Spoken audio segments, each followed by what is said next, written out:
R மோர் person 2 அல்லது அதற்கு மேற்பட்ட நபர்கள் வந்து ஒரு அக்ரிமெண்ட்டில் சைன் பண்ணி ஃபர்தராக ஒரு பிஸ்னஸை நம்ம ப்ரொசீட் பண்ணி ஃப்யூச்சரில் கொண்டு போவோம் அப்படின்னு சொல்கிறது தான் பார்ட்னர்ஷிப் அப்படின்னு சொல்கிறாங்க. இந்த டெஃபினிஷன் என்ன சொல்லுது அப்படிங்கிறத நம்ம ரீட் பண்ணுவோம்.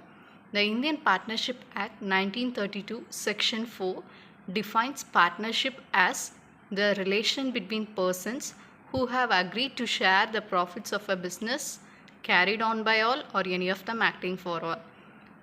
இப்போ நான் சொன்னேன்ல 2 நபர்களுக்கான இடையில் இருக்கிற பர்சன்ஸாக இருக்கலாம், அப்படி இல்லைன்னா அதற்கு மேற்பட்ட பர்சன்ஸாக இருக்கலாம். அவங்க இப்போ அக்ரிமெண்ட் போட்டாங்கன்னா ஒன்று ப்ராஃபிட் ஷேர் பண்ணலாம் சேர்ந்தோ, அப்படி இல்லைன்னா அந்த பிஸ்னஸ் கேரி பண்ணுறது எல்லாருமே கேரி பண்ணலாம். இந்த பிஸ்னஸ் இப்போ ஒரு பர்சன் போய் நின்று அவங்களுக்காக பேசலாம், அப்படி இல்லைன்னா எல்லாருமே கூட அந்த பிஸ்னஸில் ஆக்ட்